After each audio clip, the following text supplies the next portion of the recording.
Hey guys, it's Alex. How you doing? So today I'm going to finish up the white Mustang GT. What I'm going to do is reassemble everything, get everything put back together. The nose is just kind of dangling there right now. Oh, I got a little haze going on in the camera. Make sure I get the clean lens light. So got to get everything reassembled. And I'm not going to show you that. There's nothing, you know, sexy about reassembling everything because again, the car is going back to NA. Just gotta source a serpentine belt. Hopefully I can find something local, but I'm gonna just go ahead and get chugging on installing the nose.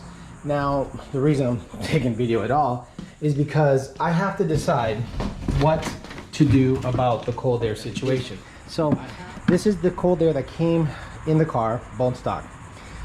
See, it's got a Vortex little plug on it, and also there is the GT350 style cold air that I can make work because it has a nice little snorkel.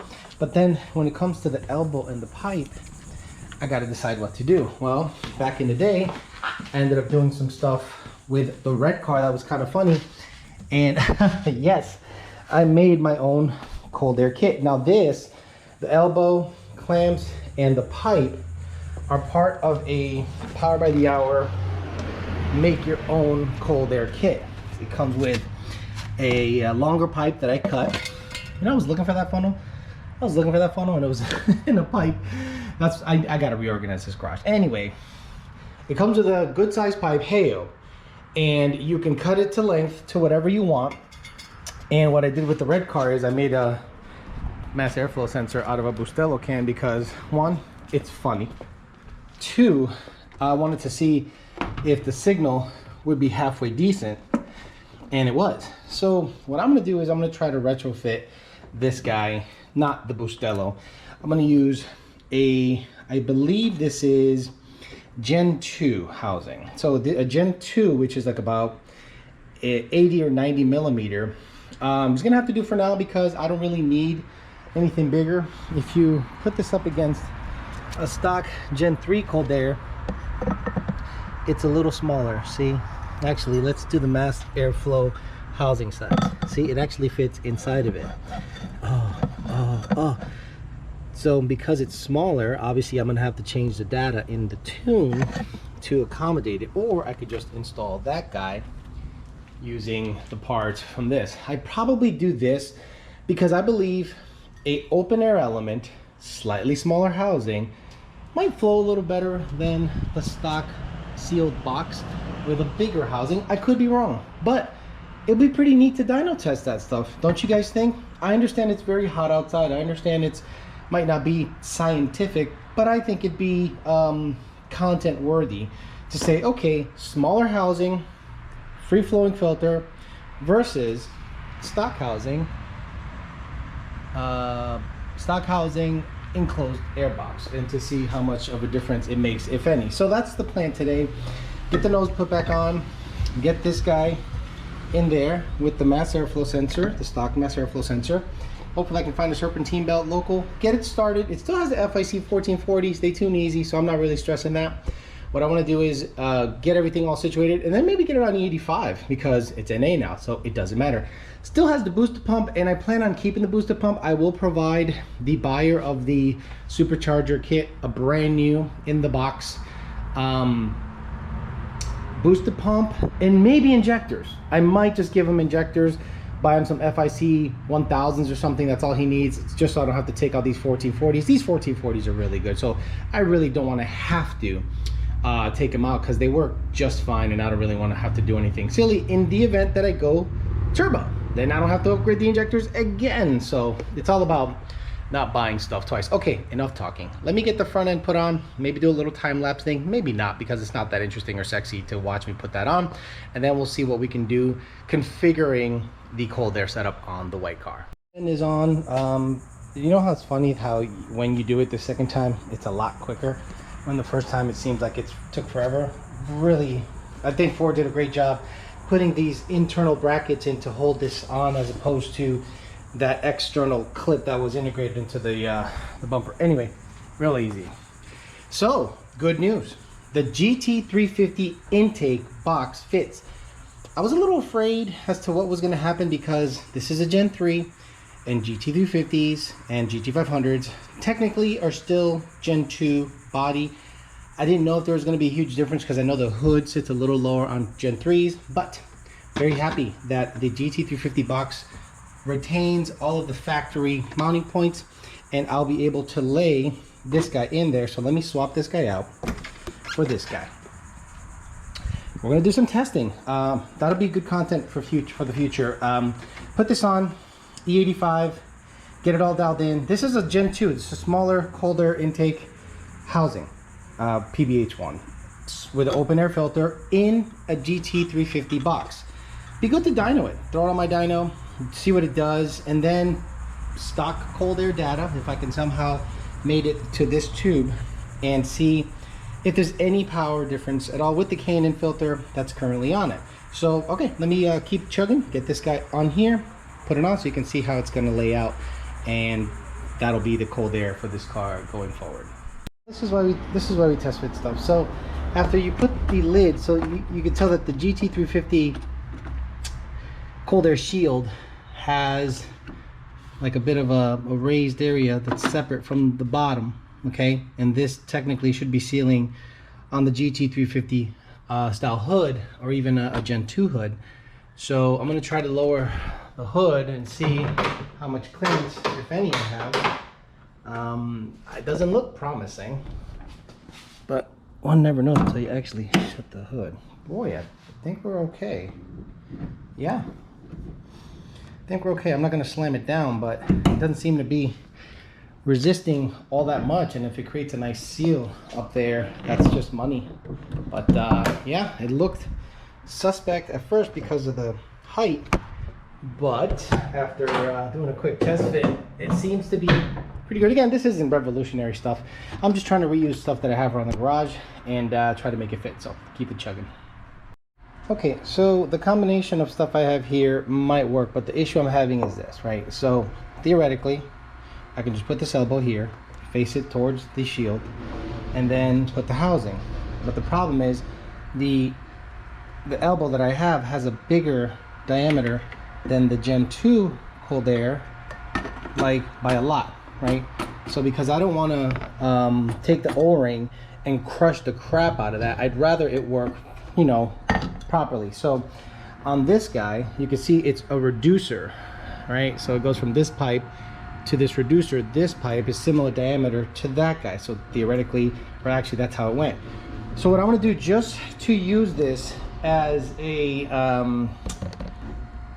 coupling holder, I'm going to sawzall just about, maybe about a 3/4 of an inch or 1/2 inch, just so I can put this clamp on it. Basically 2 clamps back to back, so that I can use this coupler on this housing, because it fits a lot better like this than the really loose connection that I got going on here. So let's go ahead and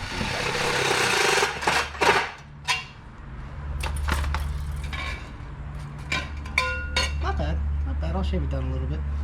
Hot. Something like that is what I was thinking about. Basically enough to go in there and clamp this guy, just to be able to clamp on the reducer instead of just I've seen people shove couplers and couplers, and I've always thought that was a little suspect and prone to collapsing. So little tiny spacer, get it clamped on, get the reducer clamped on, and see how it all fits in the box. So basically this is a rough draft of what I was thinking. Elbow to that little sleeve piece, to the reducer, to the stock Gen 2 housing, to the PBH filter. So PBH Gen 2 housing, and again, I'll get a Gen 3. You know what? I could literally spend a day on the dyno giving you this data, because some of you guys like that shit. You guys like just spitballing stuff. So yeah, I might do that. You never know. But just wanted to show you what my thought process was, just using stuff I had around in the garage. So it's totally worth it to be a hoarder and keep all your parts and never throw anything away, for this reason right here, because I was able to keep everything, you know, and make something out of nothing. All right, so I guess the next thing would be get it turned on and flash, but I need to source a belt. I'm gonna go do some digging, see if anyone locally has a belt they have a belt, I can then flash the car with a flex tune, fill up on E85, and once the trims are happy, even though flex tunes on Gen 3s are wonky as fuck, if it's happy, put it on E85, or pump gas. I'm trying to think what would be the best thing. Probably pump gas for a little bit. Get it dialed in on pump gas. That's probably the best thing to do. Get this guy dialed in on pump gas so we have a true consistent fuel in it. Then switch over to E85 and party. So let's look for a belt, and then next thing you'll be seeing hopefully is the belt installed and the car flashed and running.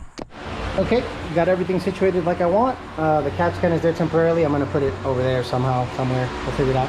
But I flashed it with the pump gas tune, FIC 1440s, no IMRC, regular idle, with the 15 to 17 cold air data.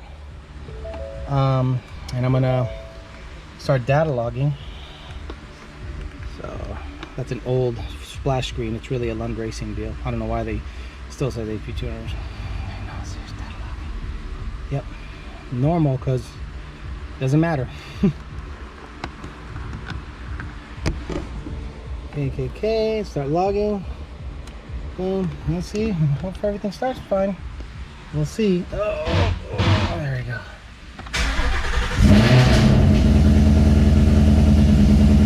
Wow. Almost if I know what the fuck I'm doing.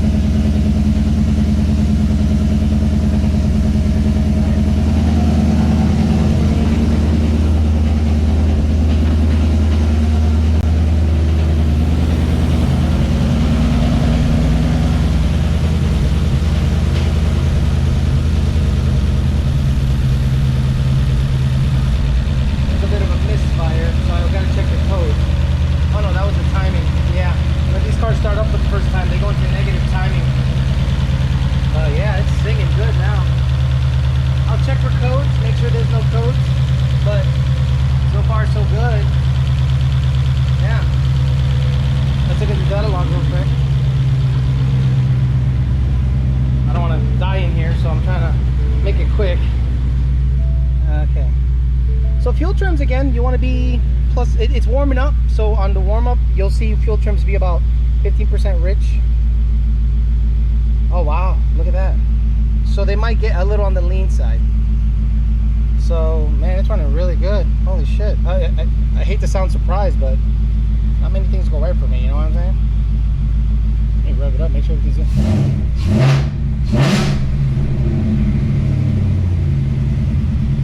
Very good. Boy, if the cam loop idle tune works, I'd be blown away. You know what I'm gonna do? I'm gonna flash it. I'm gonna flash it because everything seems good. So stop logging, close out of here. Let's go to read codes. I have a code or two, like PO315 or something. Oh, badass shit. Okay, let's flash the cam loop tune. And we'll party. Love is the name. Low tune, 85 FIC, no MRC, 85, cam, there we go, FIC 1440, no IMRC, pump gas cam, bam, flash it, big. Dude, if it chops, I'm gonna blow my dick. Let's see what it does. Well, it's not as loud, of course, to blow my asses, but it is giving me a little bit of a chop. So that's good, because that means that whatever was causing it not to chop before, it's allowing it to chop with this. And it's very slight, okay? It's not super like choppity, because Corsa and all those extreme exhausts, you could definitely hear it more in idle. This is a quieter street series exhaust, so you definitely can't hear it, but it's very slight. So good. So I don't know, call it successful, because everything looks really good. It's chopping like it should. It's idling nicely. It's not making weird sounds or anything. So, success. Got the vortex out of it. Gonna send it to the new owner, and we're gonna go ahead and wrap it up and get a turbo kit on this. It's gonna be like a single turbo, so a lot of this real estate is gonna get taken up. Supposedly, I gotta get a new fan, but again, we'll enjoy it a little bit NA, maybe give you some NA content. In the meantime, the 350 box that I retrofitted looks pretty chintzy, but it's doing its job and it's trimming still properly, so couldn't really ask for any better result. Okay, so that's it. We're gonna go ahead and wrap it up there. Got the 350 box in there, got an NA tune with FIC 1440s in there. We're gonna go ahead and do some E85 stuff, maybe do some NA stuff, maybe do some dyno stuff until I get the turbo kit in, which should be a couple of weeks. I'm gonna try to do my best to get you as much content as possible for the NA guys, because a lot of you guys feel left out, but the car is NA, might as well get some content out of it. What I'd like to do, honestly, one of the first tests is dyno the difference between pump gas and E85. A lot of you guys say there's no difference. We'll see what the dyno says when it comes to that question. All right, guys, I'm out of here. Thanks for listening. Keep in touch with the content, videos, live streams. Live streams are going to be Sunday, Tuesday, and Thursday, and every other day we're going to throw videos at you just to flood your YouTube subscriptions with my shit. All right, guys, see you later. Thanks for listening. Bye.